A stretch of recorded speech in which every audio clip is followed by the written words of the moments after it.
ಕನ್ನಡದ ನಂಬರ್ 1 ದಿನಪತ್ರಿಕೆ ವಿಜಯವಾಣಿಯಲ್ಲಿ ಪ್ರಕಟವಾಗಿರುವ ಈ ದಿನದ ಮಹತ್ವದ ಸುದ್ದಿಗಳನ್ನೊಮ್ಮೆ ನೋಡಿ ಬರೋಣ. ಮಕ್ಕಳ ಲೈಂಗಿಕ ದೌರ್ಜನ್ಯದ ಕಂಟೆಂಟ್, ಡೀಪ್ ಫೇಕ್ ಮತ್ತು ಹಣ ಪಡೆದು ಕೆಲವು ನಿರ್ದಿಷ್ಟ ವಿಷಯಗಳನ್ನು ಪ್ರಚಾರ ಮಾಡಿದ ವೈಲ್ಯಗಳ ಜೊತೆಗೆ ಇತ್ತೀಚೆಗಷ್ಟೇ ಪ್ರಧಾನಿ ನರೇಂದ್ರ ಮೋದಿ ಅವರ ಫೇಸ್ಬುಕ್ ಪೋಸ್ಟ್ ಅನ್ನು ತಾತ್ಕಾಲಿಕವಾಗಿ ಹಿಂಪಡೆದು ವಿವಾದದ ಬಿರುಗಾಳಿ ಎಬ್ಬಿಸಿದ್ದ ಜಾಗತಿಕ ದೈತ್ಯ ಮೆಟಾ ಸಂಸ್ಥೆ ತಪ್ಪೊಪ್ಪಿಕೊಂಡು ಭಾರತಕ್ಕೆ ತಲೆಬಾಗಿದೆ. ಈ ಸುದ್ದಿಗೆ ಮುಖಪುಟ ನೋಡಿ.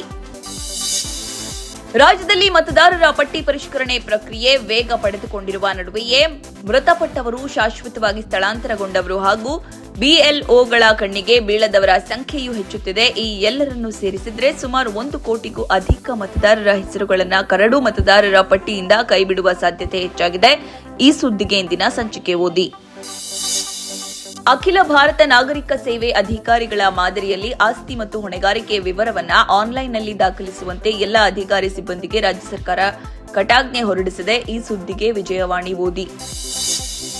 ಕರ್ನಾಟಕ ಲೋಕಸೇವಾ ಆಯೋಗದ ಮತ್ತೊಂದು ಹಗರಣ ಬಯಲಾಗಿದೆ. ಕೆಎಎಸ್ ಪರೀಕ್ಷೆಯಲ್ಲೂ ಅಕ್ರಮ ನಡೆದಿರುವ ಅನುಮಾನ ಮೂಡಿದೆ. ಈ ಸುದ್ದಿಗೆ ಸಮಸ್ತ ಕರ್ನಾಟಕ ಪುಟ ನೋಡಿ.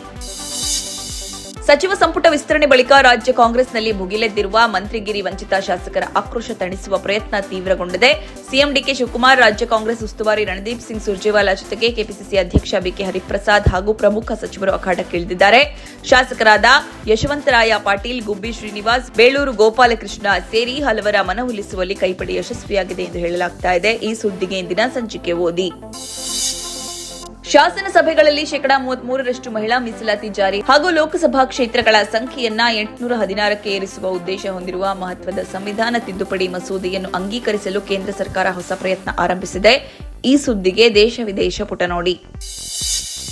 ಕೊಲ್ಲಿ ಯುದ್ಧದಂತಹ ಜಾಗತಿಕ ಬೆಳವಣಿಗೆ ನಡುವೆಯೂ ಭಾರತೀಯ ರಿಸರ್ವ್ ಬ್ಯಾಂಕ್ ರೆಪೋ ದರದಲ್ಲಿ ಸತತ 4ನೇ ಸಲವೂ 5.25% ಯಥಾಸ್ಥಿತಿ ಕಾಯ್ದುಕೊಂಡಿದೆ. ಈ ಸುದ್ದಿಗೆ ಮನಿ ಮಾತು ನೋಡಿ. ಪ್ರಧಾನಿ ನರೇಂದ್ರ ಮೋದಿ 2025ರ ಆಗಸ್ಟ್ 15ರಂದು ಕೆಂಪುಕೋಟೆಯಿಂದ ದೇಶವನ್ನು ಉದ್ದೇಶಿಸಿ ಮಾತನಾಡಿ, ನಾವೀಗ ಸಮುದ್ರ ಮಂಥನದತ್ತ ಮುನ್ನಡೆಸ್ತಾ ಇದ್ದೇವೆ.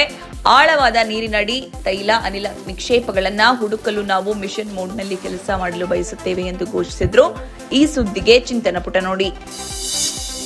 ಇತ್ತೀಚೆಗೆ ವಿದ್ಯಾರ್ಥಿಗಳ ಪ್ರತಿಭಟನೆಗೆ ವೇದಿಕೆಯಾಗಿದ್ದ ದೆಹಲಿ ಜಂತರ್ ಮಂತರ್ ಪಾಕಿಸ್ತಾನದ ಉಗ್ರರ ಟಾರ್ಗೆಟ್ ಆಗಿತ್ತೆಂಬ ಆತಂಕಕಾರಿ ಸಂಗತಿ ಬಯಲಾಗಿದೆ. ಈ ಸುದ್ದಿಗೆ ದೇಶ ವಿದೇಶ ಪುಟ ನೋಡಿ. ರಾಷ್ಟ್ರೀಯ ಆಯ್ಕೆ ಸಮಿತಿಯ ಅಧ್ಯಕ್ಷ ಅಜಿತ್ ಅಗರ್ಕರ್ ಸ್ಥಾನಕ್ಕೆ ಬೆಂಗಳೂರಿನ ಬಿಸಿಸಿಐ ಶ್ರೇಷ್ಠತಾ ಕೇಂದ್ರದ ಮುಖ್ಯಸ್ಥ ವಿವಿಎಸ್ ಲಕ್ಷ್ಮಣ್ ಬರಲಿದ್ದಾರೆ ಎಂದು ಬುಧವಾರ ವರದಿಯಾಗಿದೆ. ಈ ಸುದ್ದಿಗೆ ಕ್ರೀಡಾಪುಟ ನೋಡಿ. ಕೃತಕ ಬುದ್ಧಿಮತ್ತೆ ಮೂಲಕ ಸಿನಿಮಾ ತಾರೆಯರ ಫೋಟೋ ವಿಡಿಯೋಗಳನ್ನು ತಿರುಚಿ ಹರಿಬಿಡುವ ವಿಕೃತಿ ದಿನದಿಂದ ದಿನಕ್ಕೆ ಹೆಚ್ಚುತ್ತಾ ಇದೆ. ಈ ಕುರಿತ ಸುದ್ದಿಗೆ ಉಲ್ಲಾಸ ನಮಸ್ತೆ ಬೆಂಗಳೂರು ನೋಡಿ. ಇವಿಷ್ಟೇ ಅಲ್ಲ, ಮುಂಜಾನೆ ಮಾತು, ಅಂತರಂಗ, ಭವಿಷ್ಯ, ಮನೋವಿಕಾಸದ ಕಾಲಂಗಳು, ಕ್ರೀಡೆ, ಸಿನಿಮಾ, ದೇಶ ವಿದೇಶಗಳ ಭರಪೂರ ಸುದ್ದಿಗಳ ವಿಶೇಷಗಳಿಗಾಗಿ ವಿಜಯವಾಣಿ ಓದಿ.